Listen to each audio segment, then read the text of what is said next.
बेटा हम लोग थर्मोडायनेमिक्स में पिछले लेक्चर पे वर्क और हीट पढ़ लिए थे, हीट और वर्क। तो उसी के आगे अच्छा फर्स्ट लॉ ऑफ थर्मोडायनेमिक्स भी पढ़ लिया गया था। उसी के आगे की चर्चा आज हम लोग शुरू करते हैं। तो आज स्पेशली थर्मोकेमिस्ट्री शुरू कर रहे हैं। थर्मोडायनेमिक्स हो गया था, थर्मोकेमिस्ट्री शुरू कर रहे हैं। तो देखते हैं थर्मोकेमिस्ट्री के बारे में। यहाँ पर लिखेंगे thermochemistry.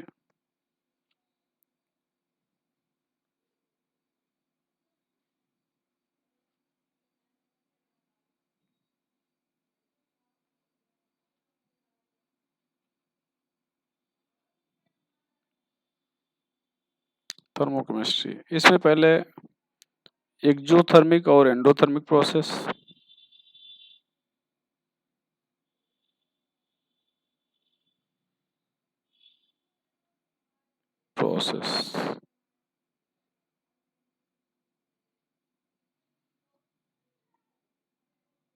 process which release energy, process which proceed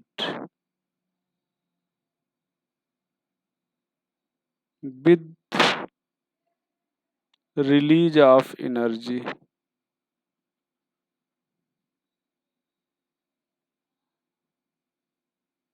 which proceeds with release of energy. Here delta H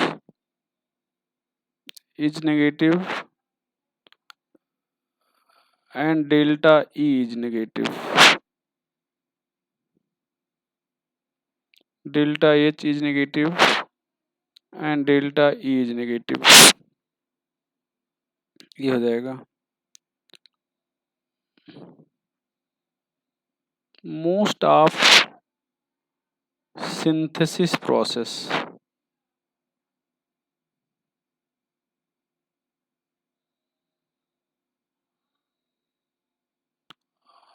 और एक्जोथर्मिक, जहाँ पर कोई चीज जुड़ती है तो जुड़ने वाली प्रक्रिया एक्जोथर्मिक होती है, ये ध्यान रखते रहिएगा।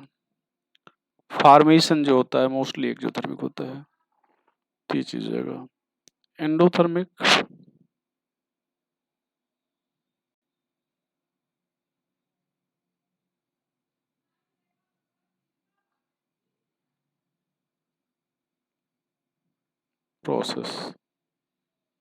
process which proceeds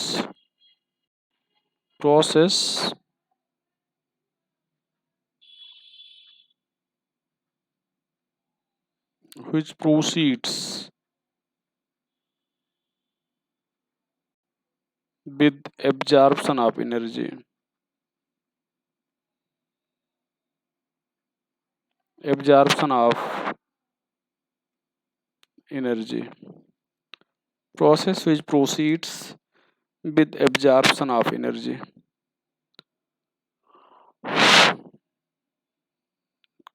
एग्जाम्पल में हो जाएगा dissociation process.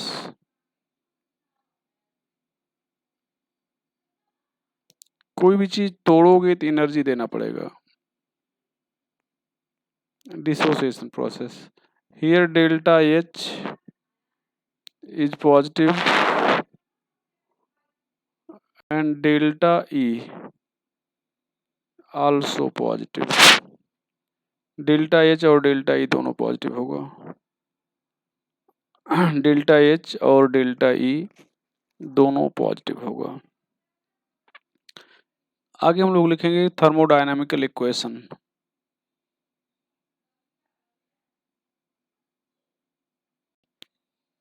thermodynamical equation, a valence chemical equation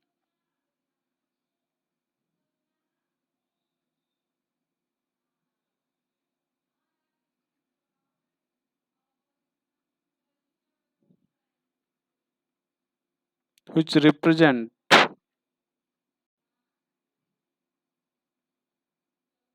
complete information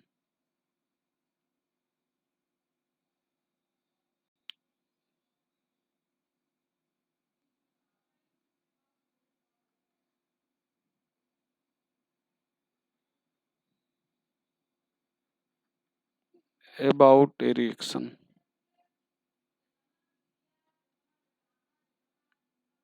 Like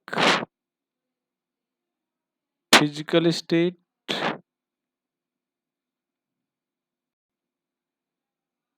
aqueous or non-aqueous state,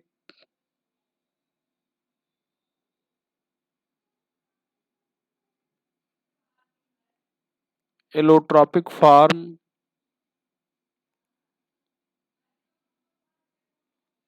of reactant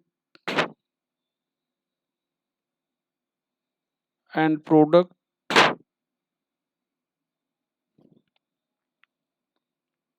and heat change. ये एक हो गया, ये दो हो गया, ये तीन हो गया, एंड फोर्थ हो गया हीट चेंज। हीट चेंज ये फोर्थ हो गया। यहाँ पर ध्यान दें, एग्जाम्पल के तौर पे अगर लिखा जाए, यहाँ पर एग्जाम्पल, यहाँ पर सल्फर रोम्बिक, ये रोम्बिक सल्फर लिया गया। अब एलोट्रॉपिक फॉर्म है तो एलोट्रॉप लिखा गया ब्रैकेट में, ये ऑक्सीजन गैस है तो गैस लिखा गया। यहाँ पर SO2 गैस, अब ये गैस है तो लिखा गया। और यहाँ पर ये कंबसन है, जलाना कंबसन बोलते हैं, और ये कंबसन हमेशा नेगेटिव होता है। तो यहाँ पर ध्यान दें, ये कंप्लीट इंफॉर्मेशन दे रहा है। जैसे सल्फर एलोट्रॉपिक फॉर्म है तो कौन सा एलोट्रॉप है लिख दिया गया, ऑक्सीजन गैसियस स्टेट में है, SO2 गैसियस स्टेट में है, और हीट चेंज हुआ मतलब तो ये नेगेटिव हुआ या पॉजिटिव हुआ, ना तो आपने एनर्जी दिया है, आपको एनर्जी मिली।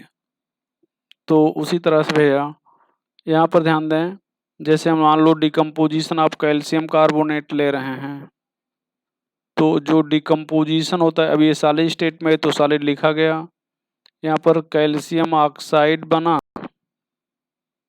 जो सॉलिड है लिखा गया। ये CO2 गैस बनी, जो सॉलिड है लिखा, गैस है लिखा गया। डेल्टा H यहाँ पर पॉजिटिव हो जाएगा, तो ये चीज़ें हो जाएगी। चलो भैया, अब हम लोग यहाँ तक पहुँच चुके हैं, प्रिपरेशन हो गया, सॉरी प्रिपरेशन नहीं, ये थर्मोकेमिकल इक्वेशन के बारे में बात कर रहे थे, हो गया। अब हम लोग पढ़ेंगे इंथैल्पी ऑफ रिएक्शन या heat of reaction.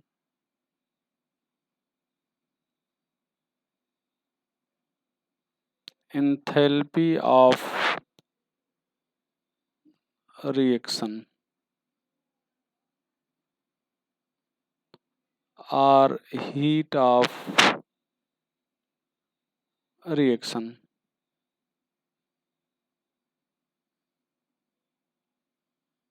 Enthalpy of reaction और हीट ऑफ रिएक्शन यहाँ पर लिखेंगे भैया,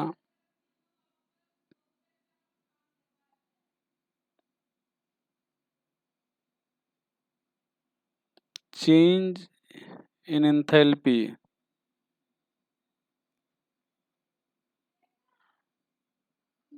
when given amount of reactant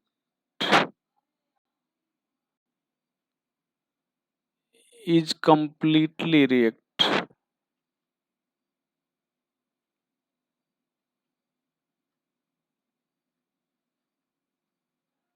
यहाँ पर ध्यान दें, यहाँ पर A2 यहाँ पर +B है, यहाँ पर AB हो गया +A हो गया।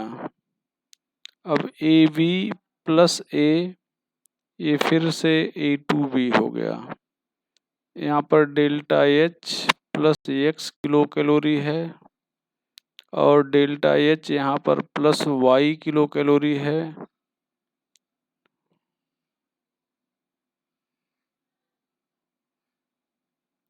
अब इसको ऐड करेंगे, ये AB कट जाएगा, AA कट जाएगा,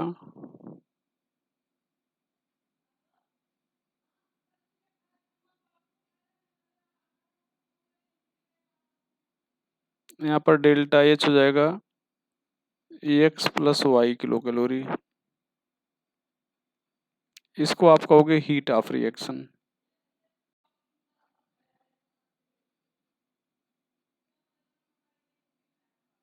हीट ऑफ रिएक्शन कहेंगे। यहाँ पर हीट ऑफ रिएक्शन में delta H equal to H P minus H R, ये हो जाएगा। Heat of reaction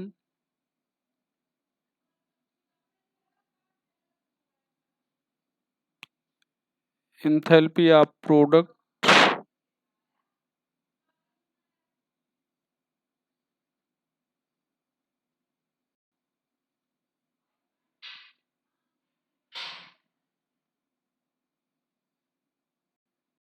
enthalpy of reactant, enthalpy of reactant, यहाँ पर ये हो जाएगा। नोट करके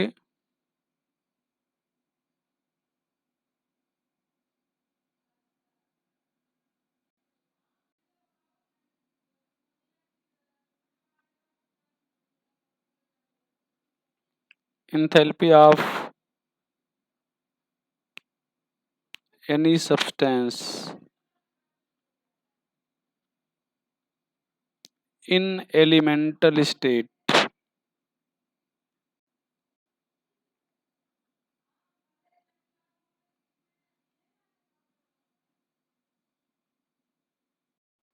is considered to be zero, is considered to be zero.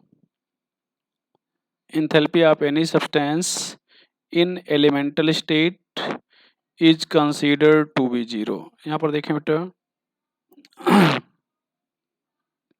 जैसे enthalpy of sodium zero, potassium zero, oxygen zero, ये एलिमेंटल स्टेट में इनकी इंथैल्पी क्या हो जाएगी? EH यहाँ पर लिख दे रहे हैं, EHNA, EH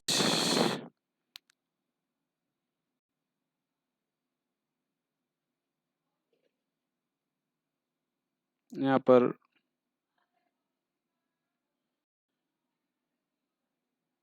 HO2, मतलब EH को इंथैल्पी कहेंगे, ध्यान रखिएगा। ये पढ़ेंगे इंथैल्पी ऑफ ऑक्सीजन, मतलब ऑक्सीजन की इंथैल्पी, इंथैल्पी ऑफ पोटेशियम, इसको पढ़ेंगे इंथैल्पी ऑफ सोडियम, ये सब जीरो हो जाएगा। ये एक पॉइंट हो गया। दूसरा point,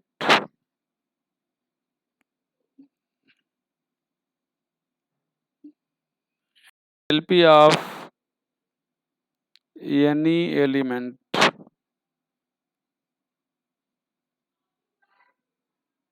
in its most stable allotrope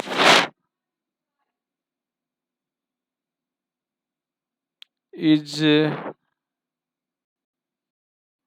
considered to be zero, considered to be zero। यहाँ पर ध्यान दें बेटा, enthalpy of any element in its most stable allotrope is considered to be zero। जैसे sulphur rhombic zero,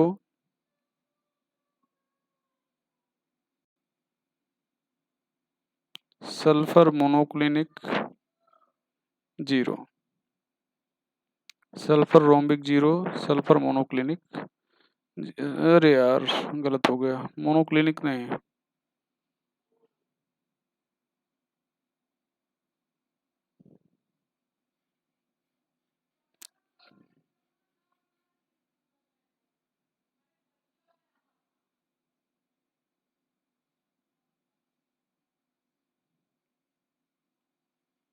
carbon graphite zero हो जाएगा, ये हो जाएगा। आगे factor affecting enthalpy of reaction, factor affecting enthalpy of reaction, factor affecting enthalpy of reaction। तो यहाँ पर ध्यान दें, पहला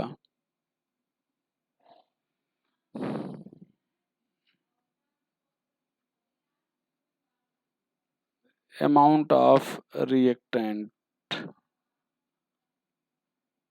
ये दूसरा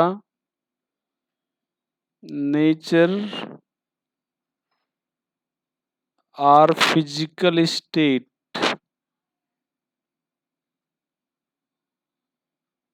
ऑफ रिएक्टेंट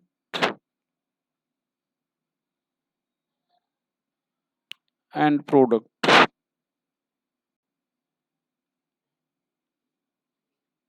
प्रेशर, टेम्परेचर, ये चार फैक्टर हैं जो अफेक्ट करेंगे हीट ऑफ रिएक्शन को या एंथैल्पी ऑफ रिएक्शन को। यहाँ पर पहला देखें, अमाउंट ऑफ रिएक्टेंट,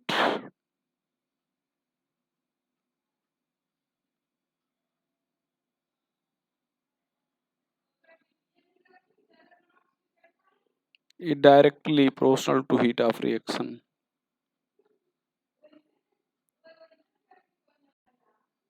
ये या एंथैल्पी ऑफ रिएक्शन, ये डायरेक्टली प्रोपोर्शनल होगा।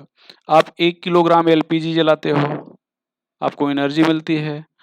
2 किलोग्राम एलपीजी जलाओगे और मिलेगी, 3 किलोग्राम जलाओगे और मिलेगी। तो जैसे जैसे आप एलपीजी बढ़ाते जाओगे वैसे वैसे आपको, एलपीजी में होता क्या है, ब्यूटेन आइसोब्यूटेन का मिक्सचर है, वो भी ऑर्गेनिक कंपाउंड है, मतलब केमिकल कंपाउंड है, उसको आप जला रहे हो, कंबसन कर रहे हो, केमिकल प्रोसेस है। ज़्यादा जलाओगे ज़्यादा एनर्जी मिलेगी। यहाँ पर ध्यान दो, इसको क्वेश्चन के माध्यम से समझें। Question,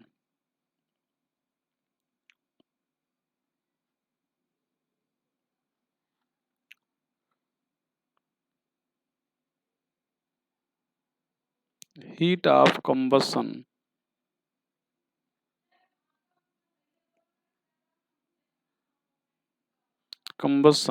of benzene is 100 kilocalorie per mole। Find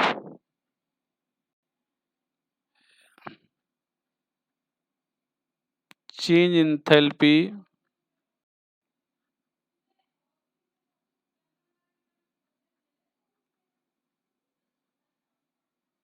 when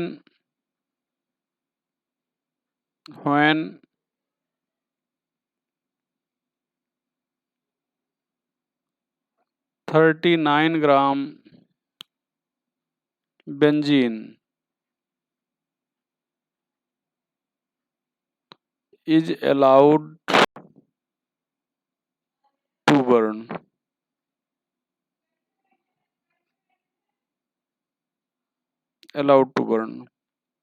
यहाँ पर ध्यान दें,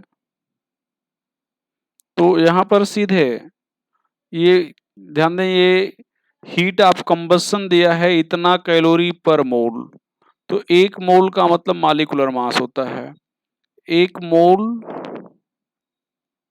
इक्वल टू मॉलिक्यूलर मास, और यहाँ पर बेंजीन का मॉलिक्यूलर मास कितना होता है भैया, 78। तो मॉलिक्यूलर मास मीन्स 78 ग्राम। बेंजीन आपको देती है कितना एनर्जी, 100 किलो कैलोरी। यह हालांकि माइनस में होना चाहिए, -100 कर दिया जाए, -100 किलो कैलोरी। तो 1 से कितना मिलेगा, 1 ग्राम बेंजीन C6H6 कितना देगा भैया, -100 किलो कैलोरी अपॉन 78। तो यहाँ पर 39 ग्राम कितना देगा,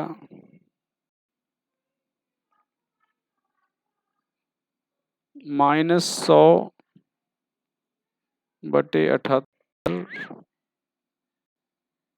गुणे 39, -100 गुणे 78, यहाँ पर ध्यान दो, यहाँ पर ये आ जाएगा 2, यहाँ पर कितना आ जाएगा -50 किलो कैलोरी, ये आ जाएगा। यहाँ पर भैया अगला question,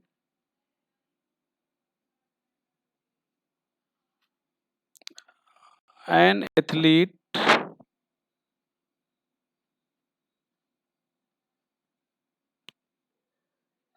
require 400 calorie energy if heat of combustion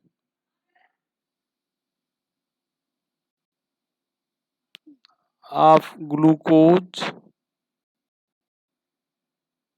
is 180 kilocalorie and efficiency of glucose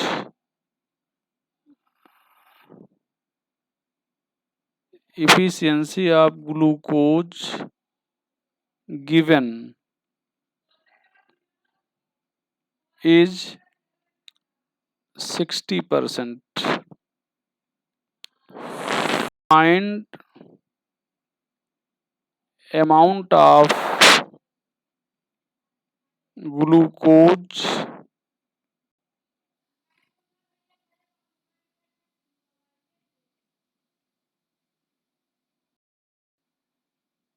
which should be given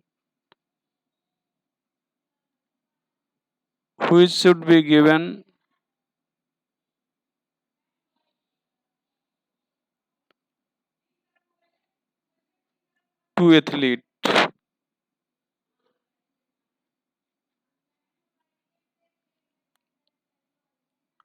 given to athlete. यहाँ पर ध्यान दो बेटा, हिंदी में पढ़ देते हैं क्वेश्चन, कुछ बच्चे कहते हैं हिंदी में नहीं बोलते सर, हिंदी में पढ़ देते हैं बेटा। यहाँ पर ध्यान दो, an athlete require 400 kilo calorie energy, मतलब एक जो धावक है उसको 400 किलो कैलोरी एनर्जी की जरूरत है। If heat of combustion of glucose is 180 kilo calorie, मतलब ग्लूकोज के दहन की ऊष्मा 180 किलो कैलोरी पर मोल है। पर मोल में हमने लिखना भूल गया, पर मोल छोड़ गया, तो 180 किलो कैलोरी ये पर मोल है। तो ये चीज़ है, मतलब एक मोल अगर आप ग्लूकोज का कंबसन करेंगे तो आपको 180 किलो कैलोरी ये एनर्जी मिलेगी। ये चीज़ है, ये है उसका। But and efficiency of glucose given is 60%, लेकिन जो ग्लूकोज दिया गया है उसकी दक्षता केवल 60% है। मतलब अगर यहाँ पर ध्यान दो, 180 किलो कैलोरी एक मोल से मिलना चाहिए था, लेकिन इसका 60% ही एनर्जी मिल रही है। Find amount of glucose which should be given to athlete, तो आप उस ग्लूकोज की मात्रा बताएं जो एथलीट को दिया जाना चाहिए। तो चले देखते हैं बेटा, पहले तो देखें कितना दिया जाना चाहिए। तो यहाँ पर ग्लूकोज का जो हीट ऑफ कंबसन है, ग्लूकोज का हीट ऑफ कंबसन C6H12O6, यहाँ पर ऑक्सीजन है, यहाँ पर 6CO2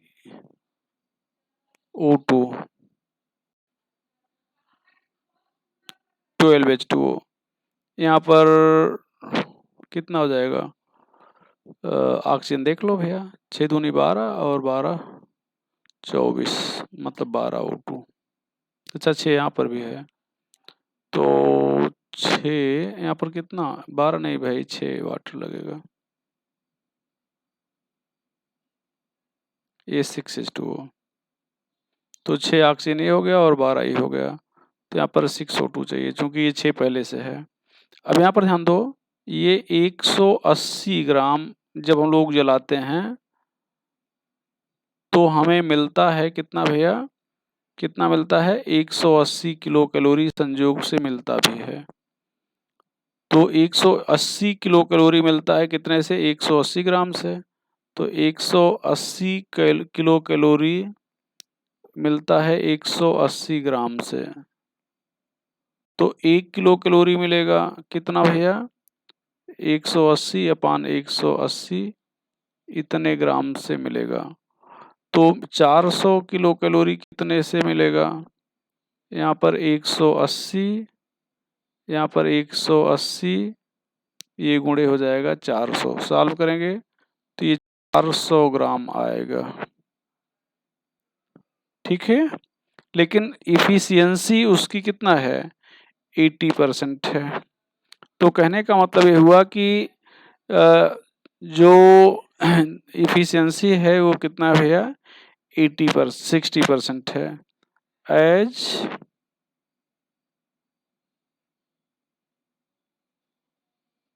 efficiency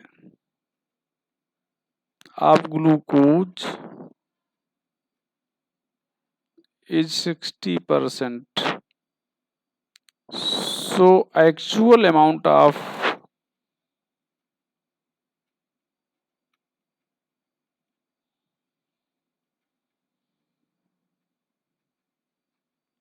glucose needed,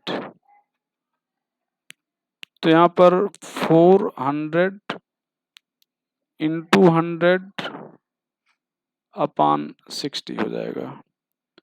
तो ये हो जाएगा 40 को 6 से डिवाइड करेंगे तो 20/3 आ जाएगा। 20 गुणे 100/3, तो ये आ जाएगा 6.66 गुणे 100 बराबर 666 ग्राम या 667 ग्राम मान सकते हो। इतना ग्राम ग्लूकोज की जरूरत होगी। तो आप एक हेडिंग पढ़े भैया यहाँ पर, ये अमाउंट ऑफ हीट, ये पहली हेडिंग आपने पढ़ लिया है। अब दूसरा हेडिंग यहाँ पर क्या पढ़ने चल रहे हैं? Physical state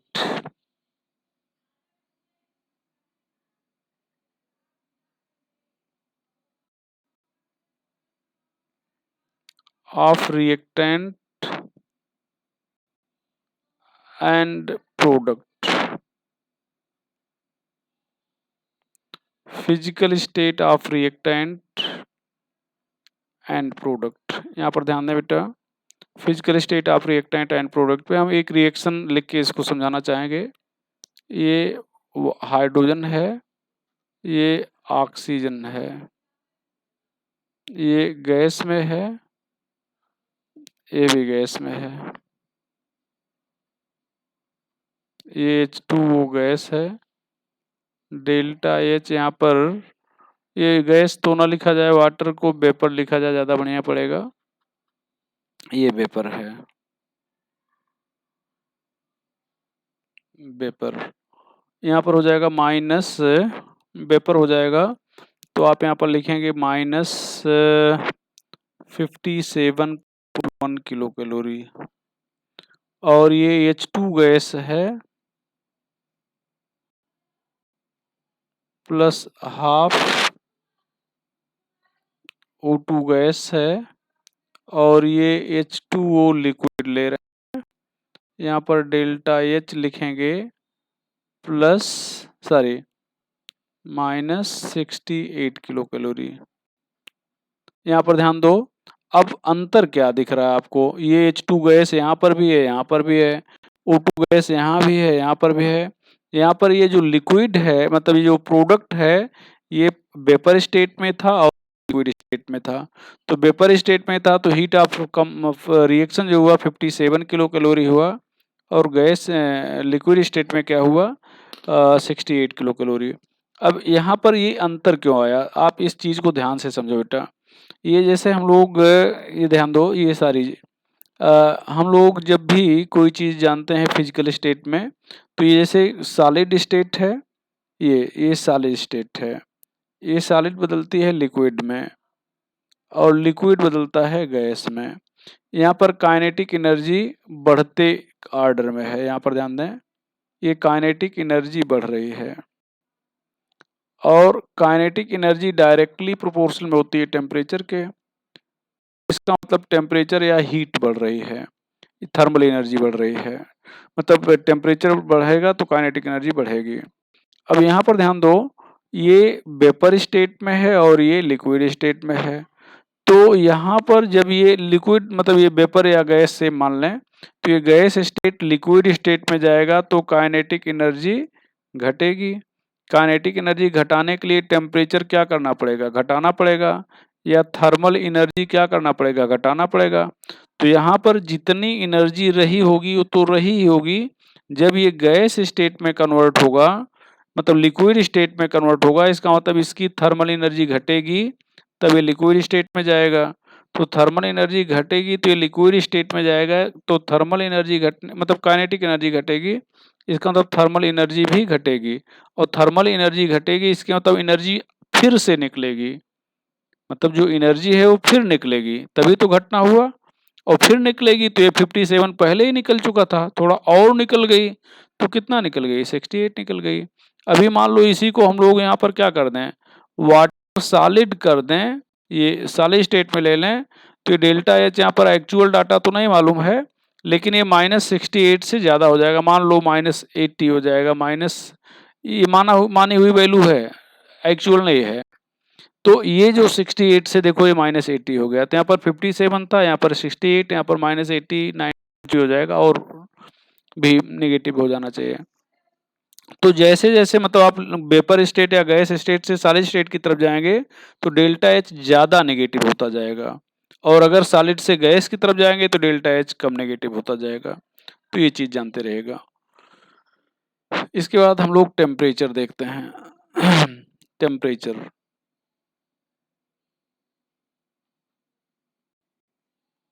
temperature relation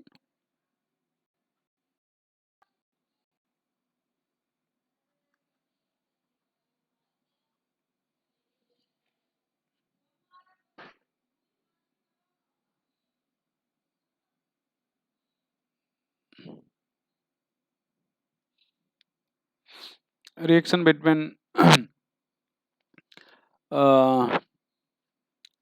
reaction relation between heat of reaction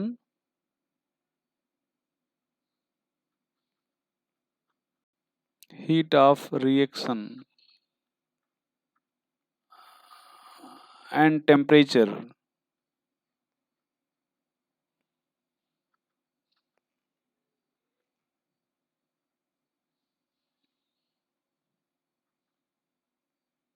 was represented by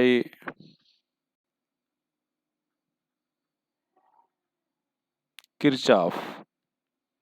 तो यहाँ पर कैसे रिप्रेजेंट किया था भैया? यहाँ पर डेल्टा एच टू माइनस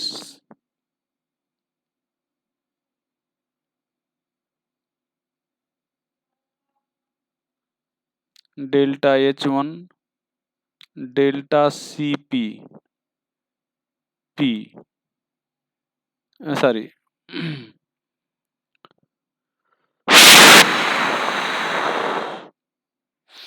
यहाँ पर हो जाएगा T2 माइनस T1।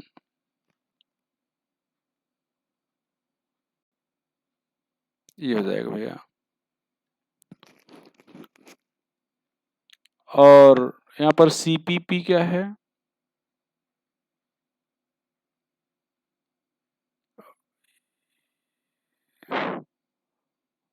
CPP क्या है? Molar heat capacity. क्या भैया? Molar heat capacity.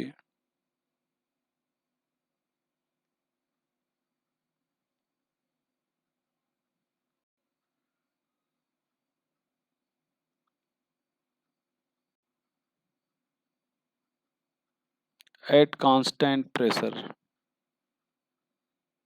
Molar heat capacity at constant pressure. ये हो जाएगा। और डेल्टा एच टू मतलब delta H two enthalpy eight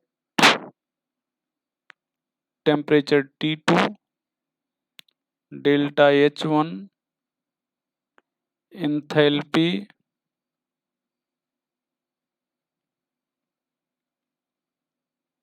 eight temperature T1,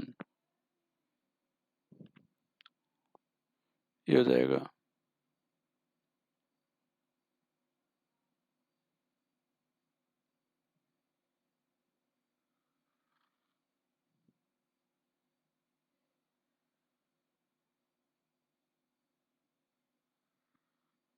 ये, और दूसरा हो जाएगा delta E2 minus delta E1 equal to delta CVV। यहाँ पर हो जाएगा T2 माइनस T1। ये CV क्या है? Molar heat capacity. यहाँ पर V लिखने की फिर से कोई ज़रूरत तो है नहीं, यहाँ पर भी P लिखने की ज़रूरत नहीं है। Molar heat capacity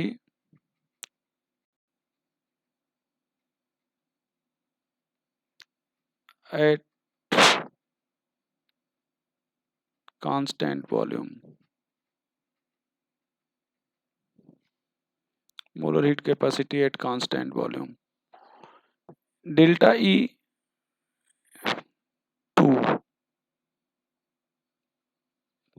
internal energy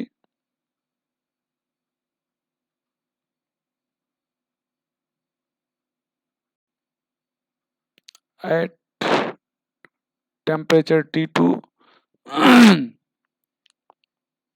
delta E1 internal energy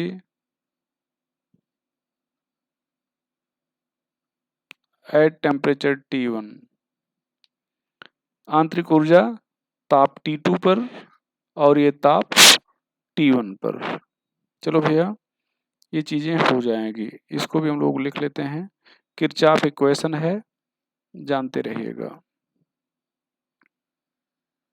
यहाँ पर हम एक क्वेश्चन बोलेंगे आपको, देखें किरचॉफ इक्वेशन पर।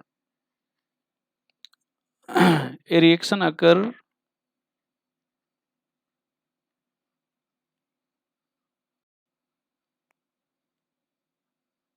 as follow at 27 degree Celsius.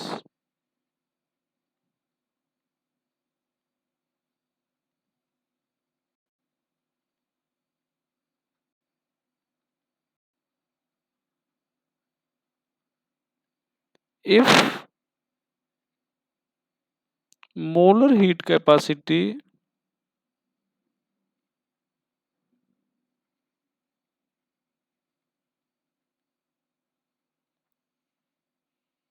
at molar heat capacity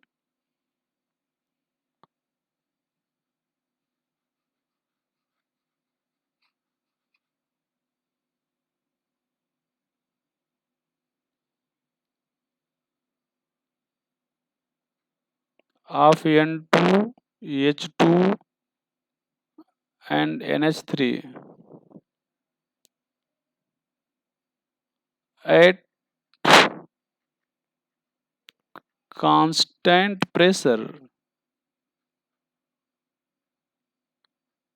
is 10, 12 and 15 kilocalorie. Then find heat of reaction at temperature 47 degree Celsius. यहाँ पर ध्यान दें भैया, N2 + 3H2 = 2NH3 है। यहाँ पर एक चीज़ थोड़ा सा यूनिट में गलत होगा, कैलोरी पर मोल लिखना पड़ेगा, ये 1 मोल के लिए लिखा गया है। ये चीज़ जानते रहेगा, कैलोरी पर मोल है भैया, ये जानना पड़ेगा। अब यहाँ पर डेल्टा CP अगर हमें लिखना पड़ेगा तो डेल्टा Cp इक्वल टू हो जाएगा Cpp माइनस Cpr, मतलब प्रोडक्ट का molar heat capacity minus reactant का। मोलर यहाँ पर प्रोडक्ट अमोनिया है और 2 अमोनिया है तो 2 गुणे 15 हो जाएगा।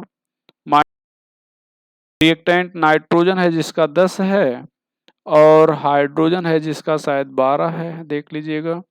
तो यहाँ पर 15 दूनी 30 और ये 12 तिया 36, 10 46, 46 हो जाएगा। तो माइनस हो जाएगा 16 किलो कैलोरी। ये हो जाएगा भैया T1। यहाँ पर 27 plus 273 300 kelvin. T2 47 plus 273 320 kelvin. ये हो जाएगा। अब डेल्टा H1 कितना दिया गया है? 100 किलो कैलोरी। पर डेल्टा H2, यहाँ पर डेल्टा H1, यहाँ पर डेल्टा Cp, पर T1। यहाँ पर डेल्टा H2 फाइंड करना है, माइनस 100। यहाँ पर डेल्टा Cp माइनस 16 आ चुका है। T2 यहाँ पर आ जाएगा 320 माइनस 300, तो यहाँ पर माइनस 16, यहाँ पर इंटू माइनस 16 इंटू 20,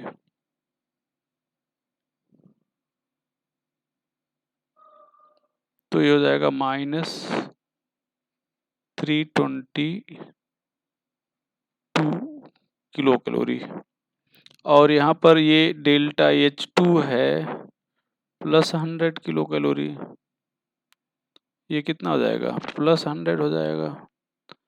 अब डेल्टा H2, ये जो डेल्टा H2 है, तो डेल्टा H2 ये 100 फिर उधर जाएगा तो माइनस हो जाएगा। तो माइनस 320 है ही था और 100 और आ गया तो माइनस में आ गया। तो ये हो जाएगा माइनस 420 किलो कैलोरी। तो ये भैया आप याद रखिएगा। तो ये हो गया हीट ऑफ रिएक्शन के बारे में या इंथैल्पी ऑफ रिएक्शन के बारे में। अब हम लोग थोड़ा सा हीट ऑफ फॉर्मेशन पढ़ लें। हीट ऑफ फॉर्मेशन या enthalpy of formation.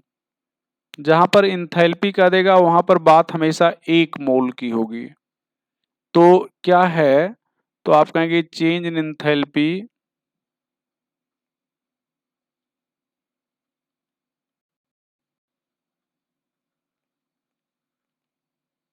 when 1 mole substance is formed, when 1 mole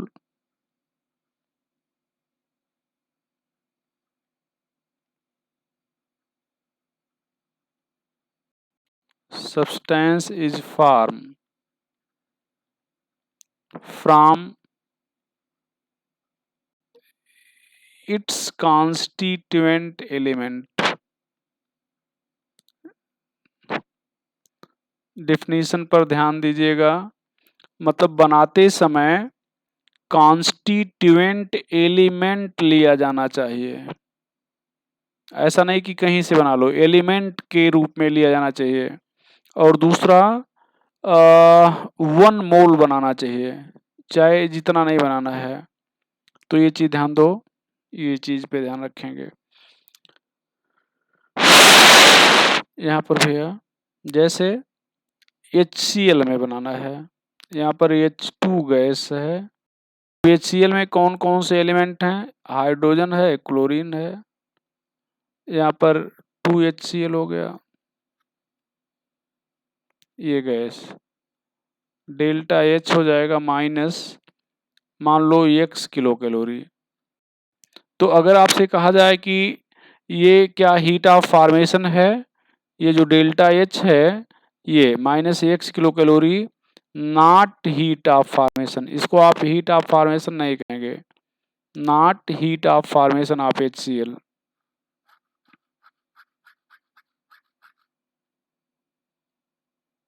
Not heat of formation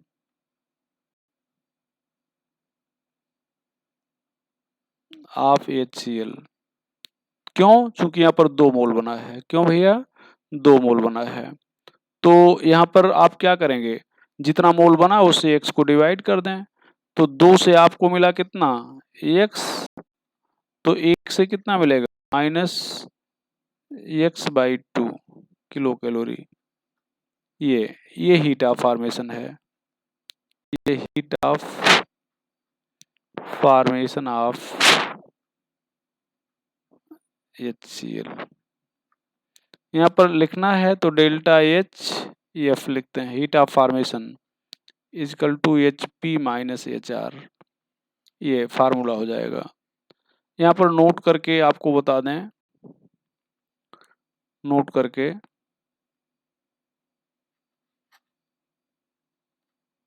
during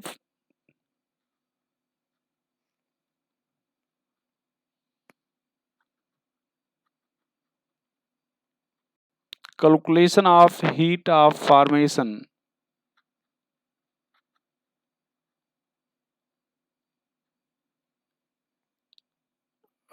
reaction should produce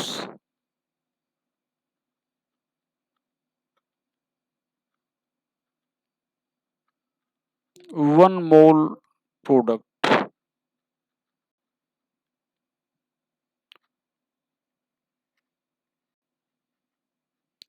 Reactant should be in elemental state।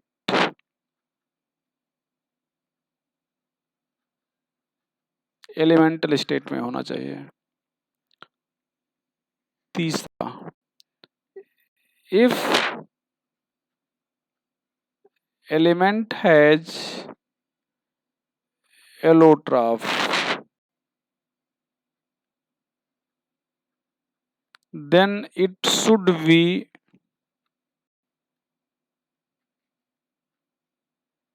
most stable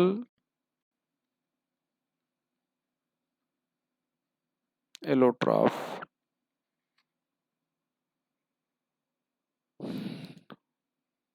More the negative value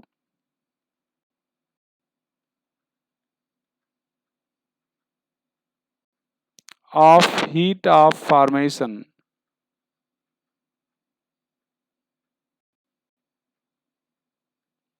more will be stability of product। मतलब जिस substance का heat of formation जितना ज़्यादा negative होगा उस substance की stability उतना ज़्यादा होगी। एक एक लाइन आपको हिंदी में समझा दे रहे हैं। यहाँ पर चौथी लाइन बता दिए कि हीट ऑफ फॉर्मेशन जितना ज़्यादा नेगेटिव होगा स्टेबिलिटी उतना ज़्यादा होगी। अगर एलिमेंट एलोट्रॉप रखता है तो सबसे स्टेबल एलोट्रॉप लिया जाना चाहिए, तभी वो फॉर्मेशन माना जाएगा। और रिएक्टेंट एलिमेंटल स्टेट में ही लिया जाए। दूसरा पॉइंट हो गया, रिएक्टेंट एलिमेंटल स्टेट में होना चाहिए, मतलब तत्व के रूप में होना चाहिए। अगर आप फॉर्मेशन दिखाना चाह रहे हैं तो ये एलिमेंटल स्टेट में होना चाहिए। ये हो जाएगा भैया। और जब आप रिएक्शन मतलब कोई भी चीज़ बनाना चाहेंगे या हीट ऑफ फॉर्मेशन कैलकुलेट करना चाहेंगे तो रिएक्शन इस तरह से बैलेंस करेंगे कि केवल 1 मोल प्रोडक्ट बने। जैसा ऊपर दिखाया गया, यहाँ पर ध्यान दो, 2 मोल HCl बना है। ये HCl 2 मोल बना है, तो इसको फिर यहाँ पर जो x किलो कैलोरी इसको आपने हीट ऑफ फॉर्मेशन नहीं कहा। यहाँ पर ध्यान दें, क्वेश्चन से समझा जाए। 4th पॉइंट का, in which reaction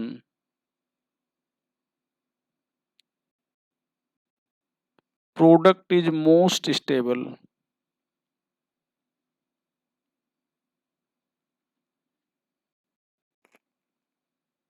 किस रिएक्शन में प्रोडक्ट सबसे ज़्यादा स्टेबल है?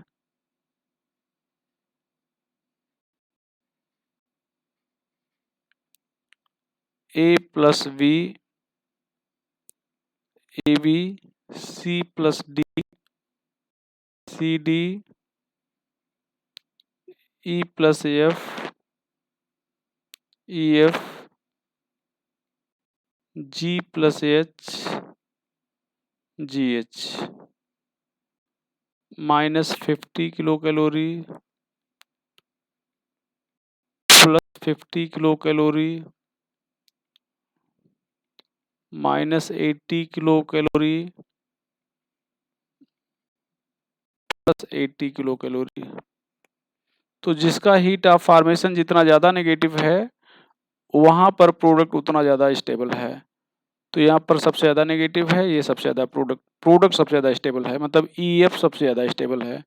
और जिसका प्रोडक्ट स्टेबल होगा उसका रिएक्टेंट अनस्टेबल होगा, ध्यान रखिएगा। जहाँ पर प्रोडक्ट स्टेबल होगा वहाँ पर रिएक्टेंट स्टेबल नहीं होगा, दोनों में से एक ही स्टेबल होंगे, या तो प्रोडक्ट या तो रिएक्टेंट। तो प्रोडक्ट कब स्टेबल होगा? जब हीट ऑफ फॉर्मेशन नेगेटिव होगा, ये चीज़ है। अगला क्वेश्चन,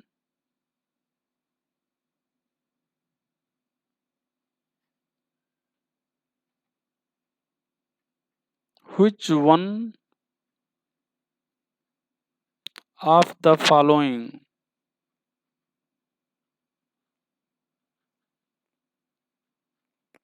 represent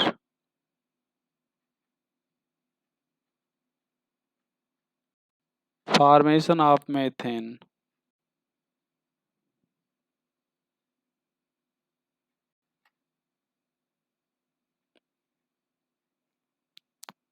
कार्बन ग्रेफाइट,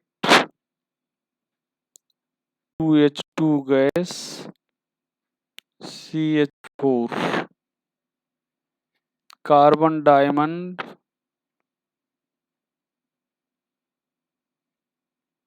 यहाँ पर 2H2 गैस, यहाँ पर CH4, सी में बोथ, डी में नन। तो अब ये ध्यान दो, ये एलोट्रॉपिक फॉर्म में है, तो जो सबसे ज़्यादा स्टेबल होगा वही होगा। तो डायमंड और ग्रेफाइट में ज़्यादा स्टेबल कौन है? डायमंड, सॉरी ग्रेफाइट है, इसलिए ग्रेफाइट वाला फॉर्मेशन को रिप्रेजेंट करेगा और डायमंड वाला नहीं माना जाएगा। तो आज की बात यहीं तक, आगे फिर हम लोग नेक्स्ट देखेंगे। ठीक बेटा।